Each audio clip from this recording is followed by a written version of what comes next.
है, चुनाव आयोग जैसी संवैधानिक संस्था से भी टकराव ले रही है, जो कि लोकतंत्र के लिए खतरा है। अध्यक्ष महोदय, आज आपने संविधान दिवस के अवसर पर संविधान की शपथ दिलाई और हमने वो शपथ भी ली और उस संविधान के अनुसार 5 साल के बाद पंचायती राज संस्थाएं, शहरी निकायों के चुनाव होने हैं। परंतु सरकार ऐसा ना करके संविधान की मर्यादाओं का भी हनन कर रही है। जिस संविधान की हम शपथ लेते हैं और जिस संविधान की कॉपी लेकर इनके राष्ट्रीय नेता यात्राएं करते हैं, संविधान रक्षा की बात करते हैं, ये सरकार उसी संविधान की धज्जियां उड़ा रही है। ये मैं आरोप इस सदन के अंदर लगाना चाहता हूं। अध्यक्ष महोदय, अगर आप इन संस्थाओं की समय सारणी की बात करें तो पंचायती राज संस्थाओं का समय 31 जनवरी 2026 को पूरा होगा। शहरी निकाय जो हैं 18 जनवरी को 2026 को कार्यकाल पूरा होगा। परंतु ये जो कार्यकाल पूरा होना है, इससे पहले पंचायती राज संस्थाएं और शहरी निकाय का गठन हमें करना है। परंतु उसको गठन करने के लिए जो समय अवधि लगनी है वो लगभग 180 दिन के लगभग का समय चाहिए और आज 26 नवंबर है।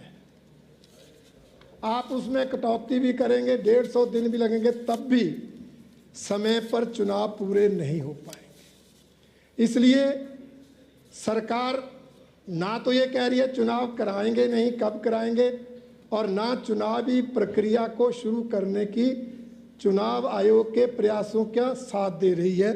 इसलिए सरकार की मंशा पर सवाल खड़ा होना स्वाभाविक है। आज प्रदेश की जनता में असमंजस है। बहुत से लोग हैं जो चुनाव लड़ना चाहते हैं, वो तैयारी करके बैठे हैं, वो असमंजस में हैं। जो सिटिंग प्रधान, सिटिंग जिला परिषद बीडीसी सदस्य हैं, अध्यक्ष हैं, उनको पता नहीं उनका कार्यकाल कब तक है नहीं है। ये असमंजस की स्थिति आज प्रदेश के अंदर इस सरकार की इस सारी कार्यप्रणाली के कारण आई हुई है। अध्यक्ष महोदय, मैं बताना चाहता हूँ कि किस तरह से इस सरकार ने चुनाव टालने के लिए अलग अलग समय में चुनाव आयोग द्वारा दिए गए दिशा निर्देशों की अवहेलना की।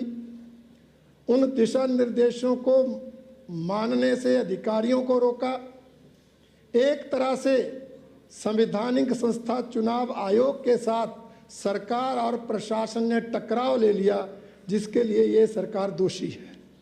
मैं अगर उदाहरण के लिए बताना चाहूँगा तो अगर हम शहरी निकाय चुनाव की बात करेंगे तो उसके लिए चुनाव आयोग ने 24 मई 2025 को अधिसूचना जारी करके चुनावी प्रक्रिया शुरू की।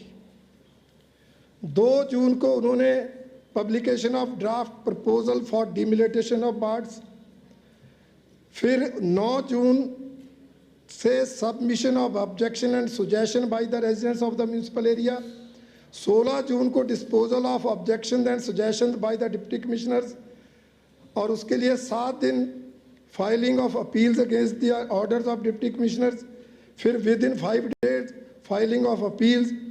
1 जुलाई से पहले फाइनल डिलिमिटेशन ऑर्डर ऑफ जो है वार्ड्स के, वो डिप्टी कमिश्नर ने करने थे, और 11 जुलाई डेट फिक्स हुई कि सभी डिप्टी कमिश्नर जो ये वार्ड हो जाएंगे तब तक उनकी रिजर्वेशन करेंगे।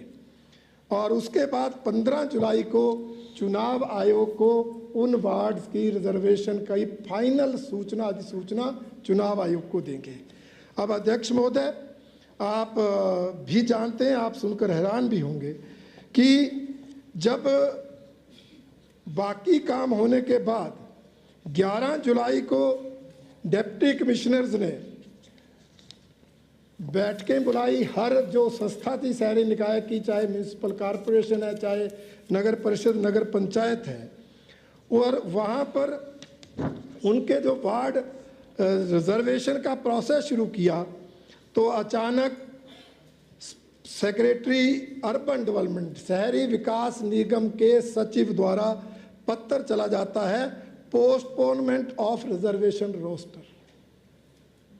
चुनाव आयोग कह रहा है 11 जुलाई को आप वार्ड्स का रिजर्वेशन रोस्टर फाइनल करिए।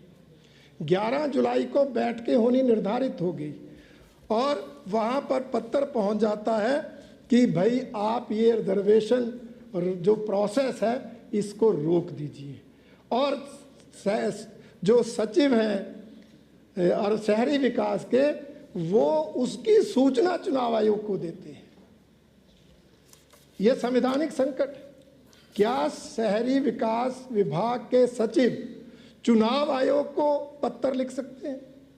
क्या उनको निर्देश दे सकते हैं कि आप रिजर्वेशन का प्रोसेस, जिसकी प्रक्रिया एक लिखित आदेश के अनुसार शुरू हुई है 24 मई से, उसको रोक दिया जाए? और ऐसा हुआ मान्यवर। उसके बाद चुनाव आयोग ने उसका नोटिस लिया और उसके बाद कहा चुनाव प्रक्रिया शुरू है, इसको रोका नहीं जा सकता। उन्होंने फिर डिप्टी कमिश्नर को लिखा कि आप नई तिथि पे रोस्टर जो है दिल्ली में जो रिजर्वेशन का है उसको फाइनल करिए। परंतु उसके बाद फिर 22 जुलाई को फिर जो है चिट्ठी सेक्रेटरी जो हमारे अर्बन डेवलपमेंट के हैं उनकी फिर चिट्ठी चली गई। 22 जुलाई को फिर रोक दिया गया। इस तरह से उस प्रोसेस को रोकने का काम किया।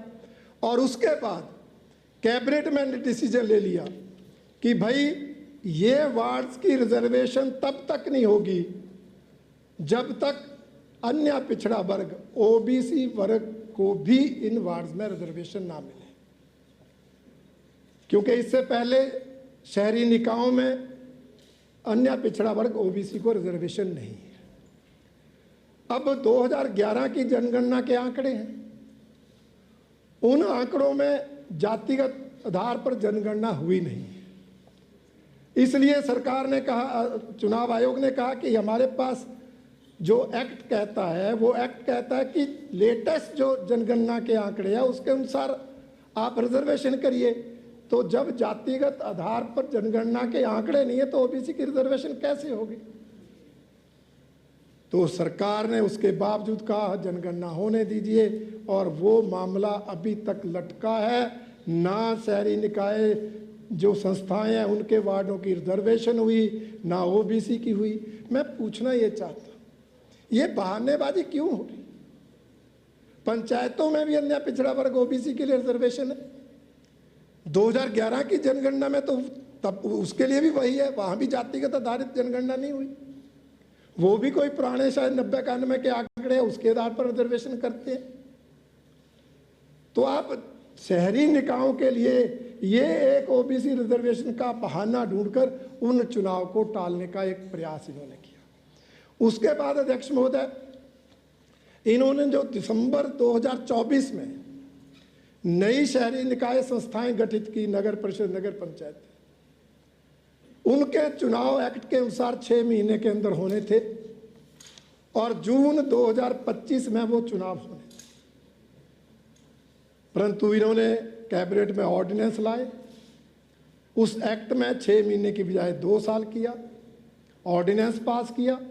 बाद में हमारे मानसून सेशन में अमेंडमेंट बिल विधानसभा में ले आए और जो नवगठित संस्थाएं थी उसके चुनाव भी 2 साल के लिए टाल दिए, और जो पुरानी शहरी निकाय संस्था थी उनके चुनाव तो निश्चित काल के लिए टल गए।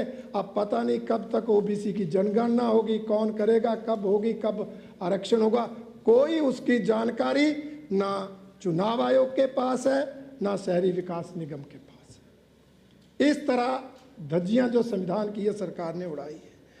उसके बाद अगर पंचायती राज संस्थाओं की बात करें तो उसके लिए भी सरकार ने जो है 1 अक्टूबर 2025 को अधिसूचना जारी की। अध्यक्ष महोदय, 1 अक्टूबर 2025 को चुनाव आयोग ने कहा कि 6 अक्टूबर को इलेक्टोरल रोल्स का ड्राफ्ट जो है वो पब्लिश किया जाए। 8 अक्टूबर को period for lodging claims and objection 8 से 17 October. Period for deciding claims and objections by the revising authority उसके लिए 10 दिन दिए। ये 27 अक्टूबर तक ये जो काम पूरा होना था।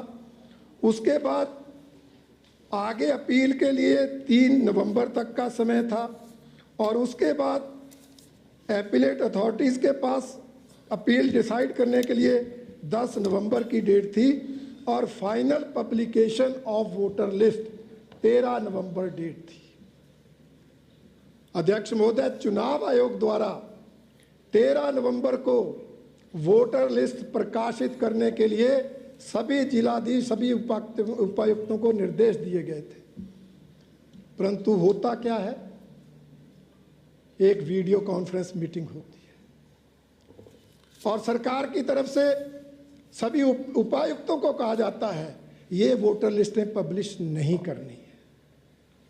चुनाव आयोग के लिखित आदेशों की अवहेलना करने के लिए उपायुक्तों को डायरेक्शन कौन दे रहे हैं, तो सरकार के मुखिया दे रहे हैं और वो प्रकाशन हुआ नहीं, वोटर लिस्टें प्रकाशित हुई नहीं। उन्होंने सामान उठाने को कहा, सामान नहीं उठाया। अभी 24 नवंबर से उन्होंने कहा आपके बैलेट पेपर और वो सारा छपा है उसको उठाओ, उसको अधिकारी नहीं उठा रहे। कुल मिलाकर चुनाव आयोग के साथ टकराव इस सरकार ने लिया है और जब कैबिनेट आती है तो कहते हैं हम रीऑर्गेनाइजेशन करेंगे। अब अध्यक्ष महोदय, रीऑर्गेनाइजेशन का पंचायती राज एक्ट में प्रावधान है कि वो 2024 से रीऑर्गेनाइजेशन का प्रोसेस शुरू होना है और 2024 से ही अनिरुद्ध जी बैठे हैं, इन्होंने नीचे सूचना भी भेजी और पंचायतों से रीऑर्गेनाइजेशन के प्रस्ताव भी आए।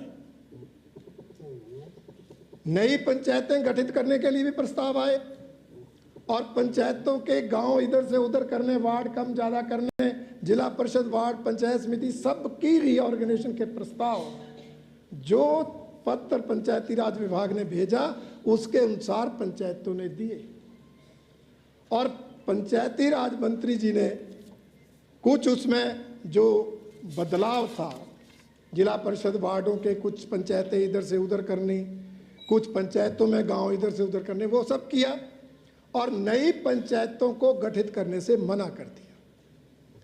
परंतु उसके बाद जब ये पुनर्गठन का प्रोसेस पूरा हो गया, नई पंचायतें गठन करने के लिए आपने मना कर दिया और बाकी पुनर्गठन आपने कर दिया और जब मतदाता सूचियां प्रकाशित होने का समय आया तो फिर आप कैबिनेट में ले आए कि जी पुनर्गठन करेंगे, फिर आप उसका पुनर्गठन कर रहे हैं और पुनर्गठन करने के बाद चुनाव आयोग ने आपको रोक दिया। एक तरह से आचार संहिता का एक एक्ट लगा दिया कि भाई अब रीऑर्गेनाइजेशन को आप रोक दीजिए क्योंकि हमें मतदाता सूचियां बार बार अमेंड करनी पड़ रही हैं, तो समय हो गया है, चुनाव अगर समय पर करने हैं तो अब आप जो पुनर्गठन है इस प्रोसेस को बंद करिए। चुनाव आयोग ने बेकायदा नोटिफिकेशन करके एक तरह से आचार संहिता का एक एक्ट लागू किया। हालांकि उस दिन असमंजस तो पहला आचार संहिता लग गई, पता नहीं चुनाव ही घोषित हो जाएंगे, परंतु ये क्लियर हुआ कि जो पंचायतों की सीमाएं, जो संस्थाओं की सीमाएं हैं वही रहेंगी, उसमें कोई बदलाव नहीं। अध्यक्ष महोदय, उसके बाद परसों फिर कैबिनेट हुई 24 तारीख को, फिर आपने रीऑर्गेनाइजेशन की बात कर दी। आप चुनाव आयोग को इतने हल्के में ले रहे हैं, आप एक संवैधानिक संस्था का इतना अपमान कर रहे हैं, उसके द्वारा चुनावी प्रक्रिया को आप नहीं मानते, उसके द्वारा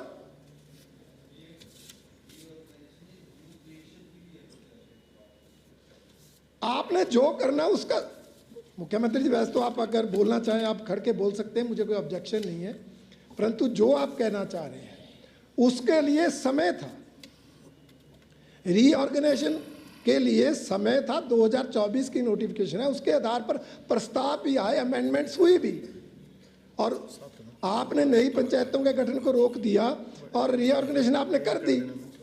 ये तो टालने के लिए दोबारा ले आए आप, और अब एक बार फिर आपने चुनाव आयोग द्वारा रोकने के बावजूद फिर आपने ये रीऑर्गेनाइजेशन कर दी।